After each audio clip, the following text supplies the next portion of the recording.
মানে পরিমণি শেখ সাদি একই রুমে আছে, একই বিছনায় আছে, একই টেবিলে খাবার খাচ্ছে। ড্রাইভার থেকে শুরু করে নিম্ন শ্রেণী থেকে শুরু করে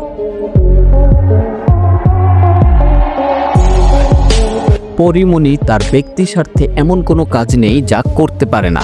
এক পুরুষ তার 4 দিনের বেশি ভালো লাগে না, তাকে দ্বিতীয় পুরুষের সেবা নিতে হয়। স্বামীকে ডিভোর্স দিয়ে শেখ সাদির বিছানায় এখন নিয়ম করেই প্রেজেন্ট দিচ্ছেন পরিমণি। সর্বশেষ এই কথাগুলি প্রকাশ করলেন পরিমণির গৃহকর্মী। এছাড়াও তিনি জানালেন পরি তার বাসায় আরো কত পুরুষের সঙ্গে কত জঘন্য কার্যকলাপ করে থাকে। একজন নারী যে এতটা জঘন্য হতে পারে সেটা এই গৃহকর্মীর নিজ চোখে দেখা এই প্রথম পরিমণি। প্রিয় দর্শক, পরিমণি সম্পর্কে তার গৃহকর্মী আরো কি তথ্য দিয়েছে, কি বলেছে তার বিস্তারিত জানতে অবশ্যই সম্পূর্ণ ভিডিওটি দেখে সঙ্গেই থাকুন। পরিমণি তার ব্যক্তি জীবনটাকে হয়তোবা একটু ভিন্নভাবে প্রেজেন্ট করতে চেয়েছিলেন। তিনি তার 2 সন্তানকে নিয়ে স্বচ্ছ একটা জীবনযাপন ক্যামেরায় প্রেজেন্ট করতেন, কিন্তু তার অন্তরালে যে কি চলছে সেই বিষয়গুলি এবার প্রকাশ করেছেন তার গৃহকর্মী। তিনি বলেছেন একটা নারী যে এতটা খারাপ হতে পারে সেটা পরীকে না দেখলে তার জানা হতো না। পরী শুধু নেশাখুরি নয়, যে কোনো পুরুষের বিছানায় নিজেকে সঁপে দিতে দ্বিতীয়বার ভাবতে হয় না। পরিমণির সম্পর্কে এই গৃহকর্মী আরো বলেন পরিমণি তার নিজেকে একটু পরিবর্তন করেনি, সে ঠিক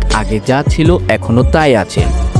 ড্রাইভার থেকে শুরু করে নিম্ন শ্রেণী থেকে শুরু করে ওর মানে মানুষের সাথে শুইতে মানে বিন্দু পরিমাণ দ্বিধাবোধ নাই, মানে সবার সাথেই শুইতে পারে।